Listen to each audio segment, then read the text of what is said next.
Salut à tous et bienvenue dans ce nouvel épisode sur mon quotidien de plante addict. Cette semaine, on parle d'Alocasia et je vous montre mon nouveau matériel pour la chaîne YouTube.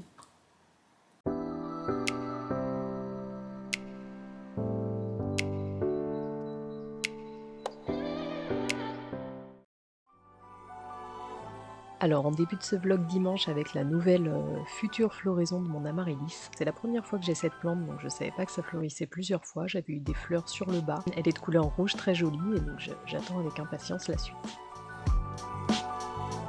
Ensuite, je suis allée faire un tour chez Botanique où j'ai croisé des philo Red Sun magnifiques que j'ai pas pris par manque de place mais qui étaient...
raisonnable, j'ai réfléchi avec la tête et puis je suis rentrée chez moi et je suis revenue parce que j'ai réfléchi avec le cœur et je me suis dit que ce philo était trop beau, donc finalement je suis repartie avec. Et finalement je suis repartie avec deux parce que...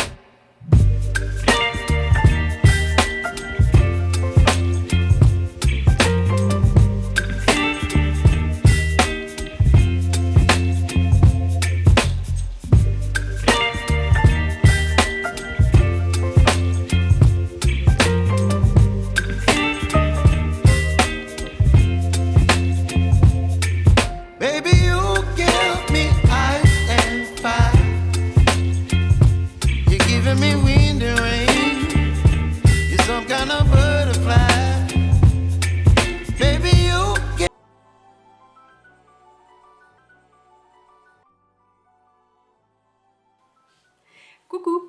Alors aujourd'hui nous sommes jeudi, donc comme vous l'avez vu plus tôt dans le vlog cette semaine, c'était mon anniversaire. Alors c'est pas quelque chose dont j'avais prévu de parler ici, mais d'ailleurs ni non plus sur Instagram. Et puis j'ai été ensevelie de messages d'amour et de gentillesse.com et voilà, je me suis dit qu'il fallait que je vous fasse un petit message ici pour vous remercier. Je l'ai déjà fait sur Instagram, mais voilà, je voulais laisser une trace parce que sincèrement, ça m'a fait chaud au cœur, ça m'a fait trop plaisir le nombre de messages que j'ai eu, de tags d'identification, de filtres rigolos, enfin vraiment vous m'avez régalé et voilà, donc je voulais vous dire merci. Et puis du coup j'en profite pour vous montrer quelques-uns de mes cadeaux d'anniversaire parce qu'il y a des choses qui sont un peu en rapport avec l'univers de cette chaîne YouTube, les plantes, etc. Alors la première chose... Vous l'avez aussi vu plus tôt dans le vlog, mais c'est ce magnifique philo. Alors on m'a beaucoup demandé sur Instagram, suite à mes stories, si c'était un Prince of Orange. Donc non, c'est un philo Red Sun. Alors c'est vrai que comme ça, on pourrait croire que c'est un Prince of Orange. Je vais vous mettre la photo que j'ai prise sur place. Il est en fait plus... le Prince of Orange est donc orange, hein, comme son nom l'indique. Celui-ci, il est plus rouge rosé quand la feuille vient de sortir. Donc vous voyez, là, il y en a une qui est en préparation. Quand elle va sortir, ça donnera ça. Alors en fait, dans le magasin, il y en avait un qui était vraiment, ben voilà, avec une feuille super rouge. C'est celle que j'ai pris en photo. Enfin, c'est celui, pardon, que j'ai pris en photo. Et je voulais prendre celui-là au début. Et puis en fait, en regardant, déjà, il avait 2 pieds, alors que celui-là en avait 3. Et il était moins fourni. C'est-à-dire qu'il était plus tape à l'œil. Comme ça, il donnait envie tout de suite parce qu'il avait sa nouvelle feuille. Et c'est vraiment la nouvelle feuille. En fait, ces philos-là, comme le Prince of Orange, comme le... J'en ai un autre, moi, c'est le Red... Je sais jamais si c'est le Red Emerald ou le Imperial Red. Bon, bref. Tous ces philos-là, donc le Prince of Orange, le principe, c'est les feuilles du dessus sont colorées, et puis ensuite, quand elles arrivent à maturité, pardon, elles changent de couleur, elles deviennent vertes et c'est les nouvelles feuilles qui font le panache de la plante. Donc c'est vrai que l'autre plante, elle donnait plus envie tout de suite parce qu'elle avait vraiment une feuille récente qui était très colorée. Mais voilà, j'ai joué plutôt la sécurité sur le long terme. Elle avait aussi une feuille qui était un peu décolorée, il y avait une espèce de tache blanche. Bon, ça m'inspirait pas trop, donc je me suis dit non, non, je prends celui-ci. Voilà. Donc voilà, ça c'était un petit pré-cadeau d'anniversaire de mon mari, un petit peu en avance. Et puis ensuite, et j'en profite pour remercier mon beau-père, Olivier, si tu regardes cette vidéo, j'ai mon beau-père qui m'a fabriqué un petit support pour mettre... Alors en fait, dans ma cuisine, j'ai toutes mes boutures de Hoya parce que ma cuisine, malgré le fait qu'elle soit exposée nord, j'ai un bout de plan de travail à côté de mon évier qui me permet de mettre les plantes vraiment collées à la fenêtre. Et même si c'est exposé nord, je m'aperçois que les boutures poussent mieux ici que dans mon salon qui est exposé sud, où les plantes sont pas forcément... J'ai pas forcément d'endroit pour les coller à la fenêtre.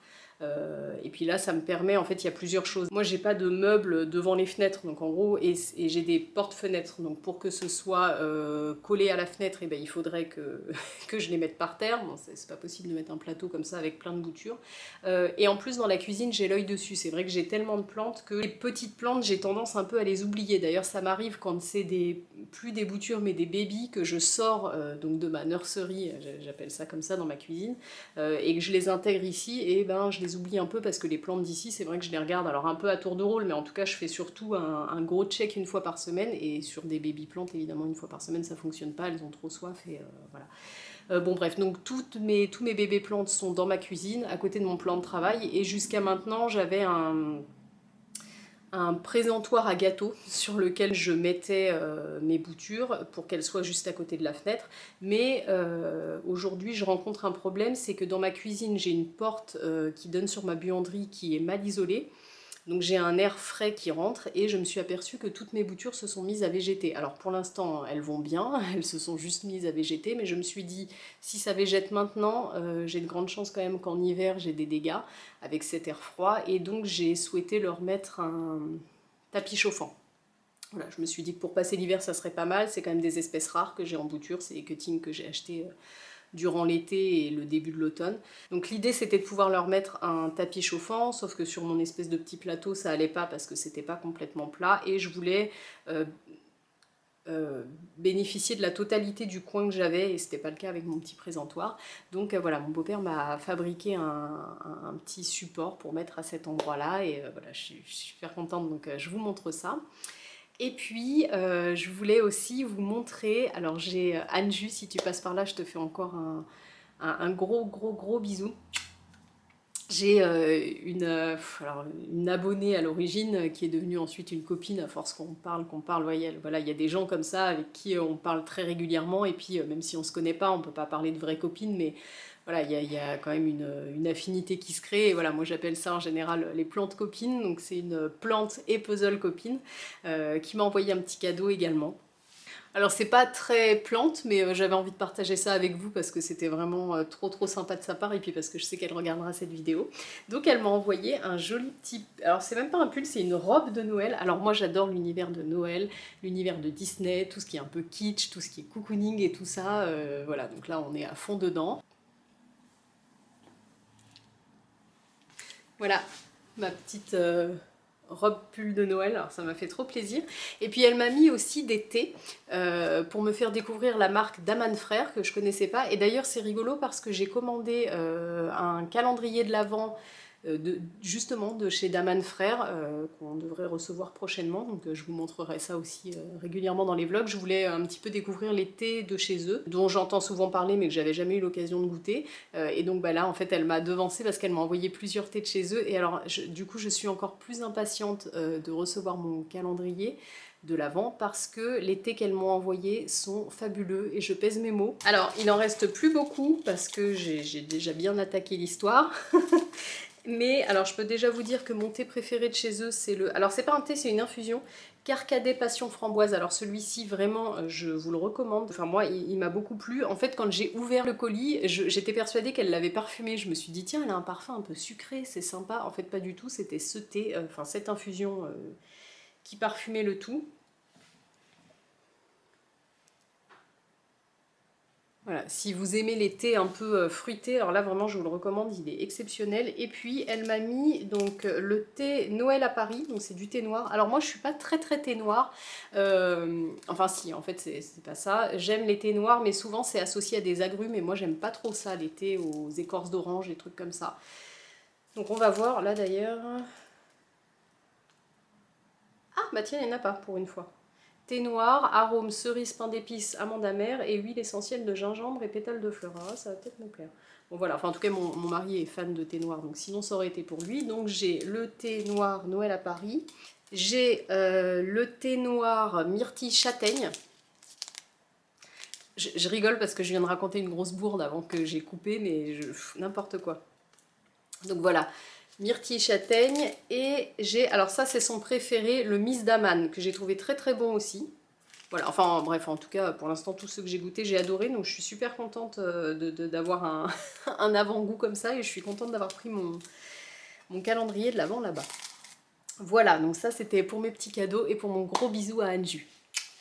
Et puis, qu'est-ce que je voulais vous montrer? Oui, alors, et puis je me suis fait un petit cadeau de moi à moi, et même de moi à vous. J'ai fait un petit investissement pour la chaîne, parce que j'ai trouvé une chouette promotion sur les lampes que je voulais, enfin sur la lampe que je voulais, et du coup je me suis dit que c'était un signe que ce soit la semaine de mon anniversaire. Voilà, donc j'ai reçu ma lampe, je vais vous montrer parce que c'est un truc énorme. Mais je pense que voilà, ça va être beaucoup plus confortable pour vous, pour regarder. La qualité de la vidéo va être quand même mieux parce que c'est vrai que là, je lutte de plus en plus pour avoir une luminosité correcte pour les vidéos.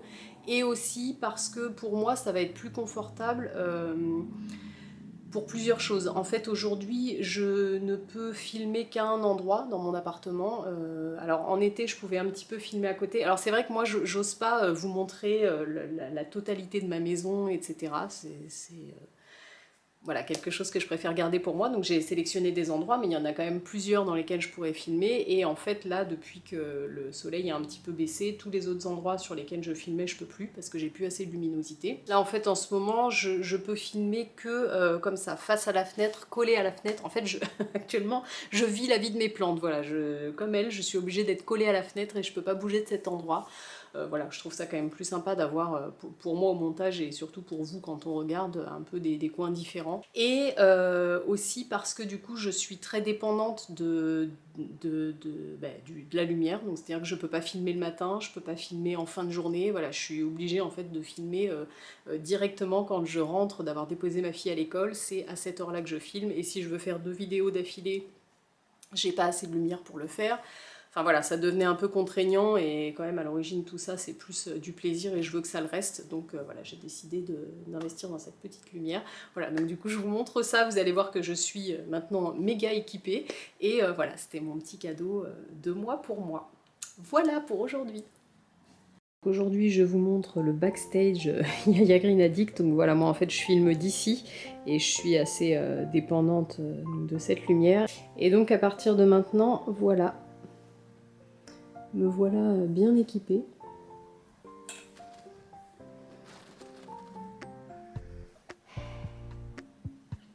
Voilà. Alors, allumer, ça donne ça. Voilà. Donc a priori, ce qui devrait me permettre de filmer un petit peu où je veux.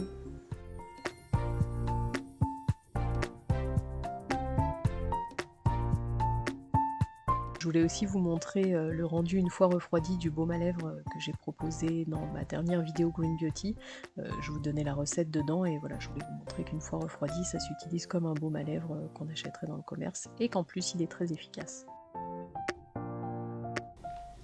Et coucou! Alors aujourd'hui je voulais vous faire un petit point alocasia parce que vous me dites souvent les alocasias ça fonctionne super bien chez toi, t'as de la chance, etc. Et je voulais vous montrer que c'est pas forcément aussi...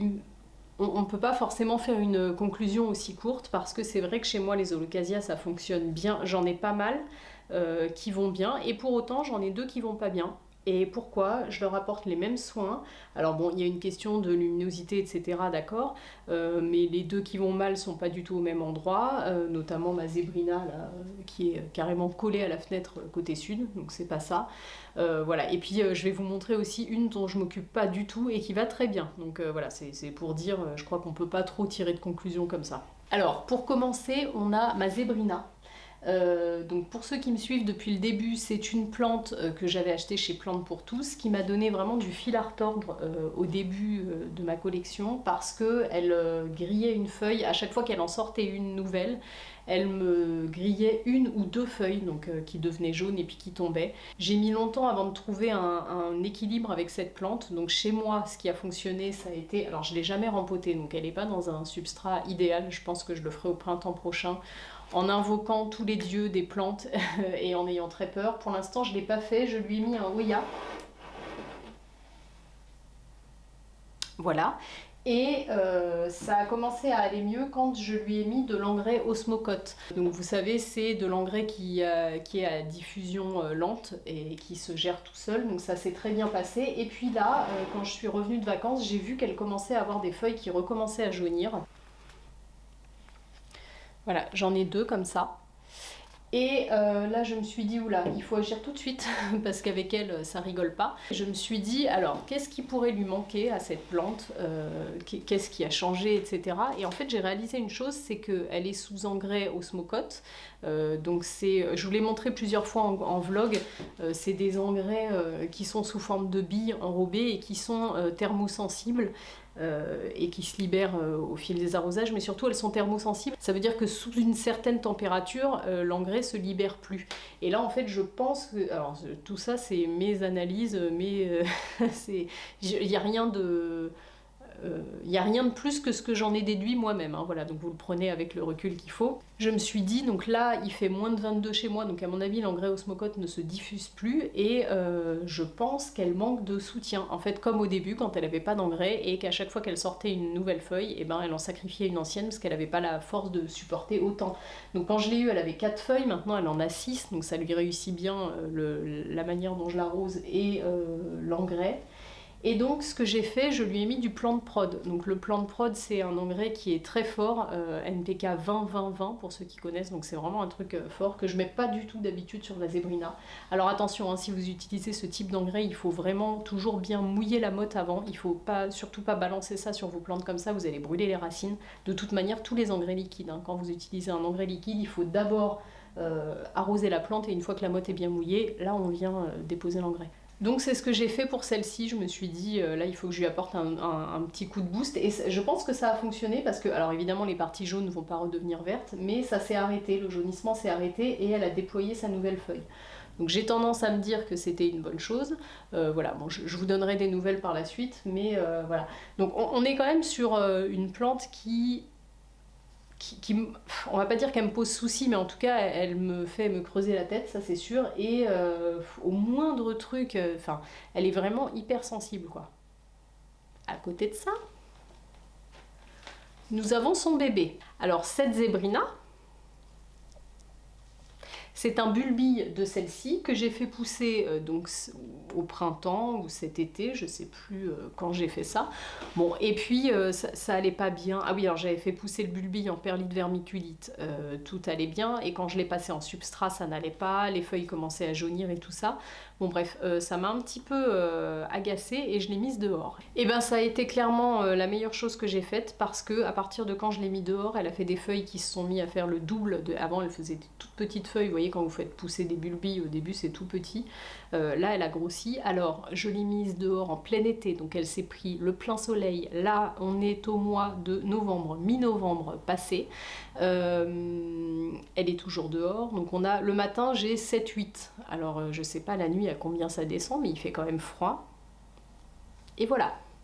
Donc on est sur des bouts de feuilles verts, on n'a pas une seule feuille qui jaunit, tout va bien, là on a même une cochenille dessus, voilà, elle vit à la wild et ça lui va bien. Donc là on se dit quand même, est-ce que parfois on n'en fait pas un peu trop? Est-ce qu'on se casse pas un peu la tête? Alors je pense qu'il y a certaines plantes, il y a des variétés qui sont difficiles, et après dans la même variété, il y a quand même des plantes, des spécimens, ce numéro-là, qui vont pas bien. Moi je vois mon Monstera deliciosa classique, c'est sûr que c'est une plante qui, je pense qu'il y a un problème à la base, c'est pas le soin que je lui apporte. Et celle-ci, je sais pas, bon c'est son bébé, donc, mais je la trouve fragile, je sais pas, mais des fois je me dis peut-être qu'on se casse trop la tête et que je devrais la mettre dehors et la laisser se débrouiller, et puis voilà. Enfin voilà, en tout cas son bébé, ça lui plaît bien. Et puis la troisième plante dont je voulais vous parler, c'est ma Tigrina superba. On est sur la deuxième Alocasia qui me pose problème dans la maison. C'est-à-dire que celle-ci, elle a commencé à griller ses feuilles dès qu'il a commencé un petit peu à faire froid.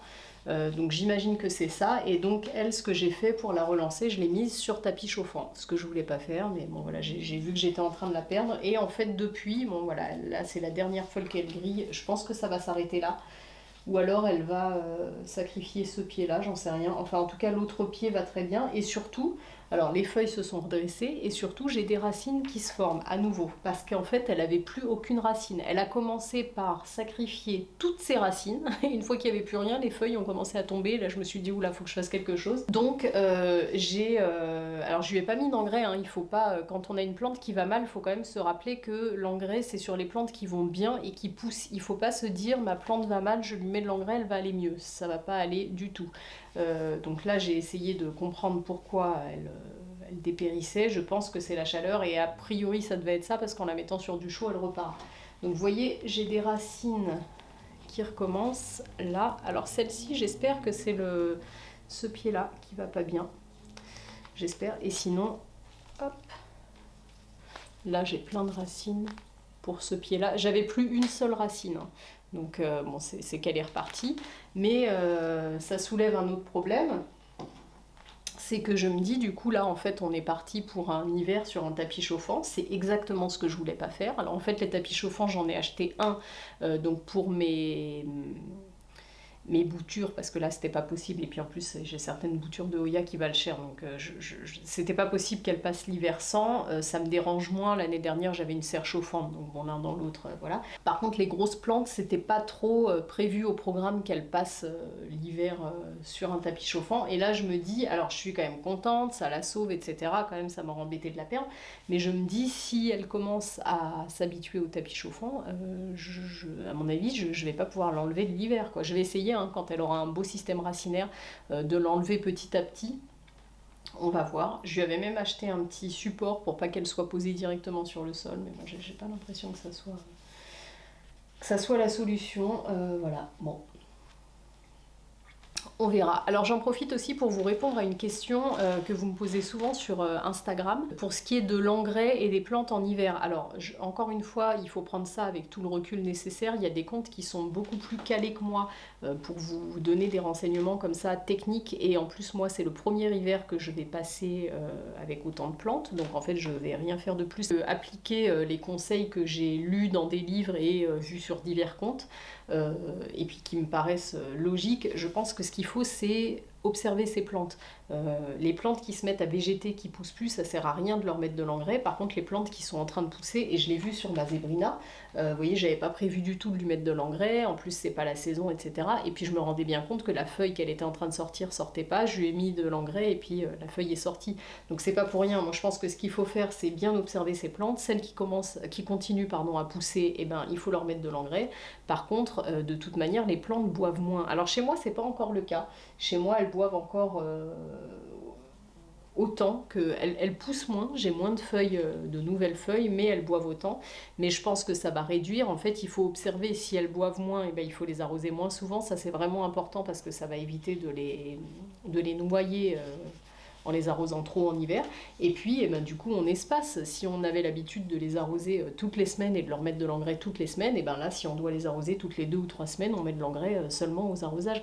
En fait, ça dépend le type d'engrais que vous utilisez, mais l'osmocote, je pense que là, il va plus être trop actif. Donc moi, j'ai l'impression, en tout cas chez moi, je vais soutenir un petit peu les plantes qui continuent à pousser et pour lesquelles l'osmocote fait plus effet avec mon intérieur parce que j'ai pas 25 dans la maison et que je compte pas chauffer autant. Et puis pour celles que j'engraisse avec le plant de prod par exemple, donc qui est un engrais liquide, comme la grosse Sarian qui est derrière, et bien ces plantes là, parce que celle-ci elle est dans des écorces de pin et donc là je mets pas d'osmocote, pour celle-ci je vais voilà, je vais continuer tant qu'elle pousse, je vais continuer l'engrais mais en faisant bien attention toujours à ce que la motte soit mouillée avant. Donc voilà, de toute manière je vais être obligée de réduire la fréquence d'apport d'engrais puisque de toute manière je réduis les arrosages quoi. Voilà. Et voilà, c'est la fin de cette vidéo, j'espère que ça vous a plu. Si c'est le cas, n'hésitez pas à vous abonner à la chaîne pour ne pas louper les prochains vlogs. Et puis quant à moi, je vous souhaite une très bonne semaine et je vous dis à dimanche prochain.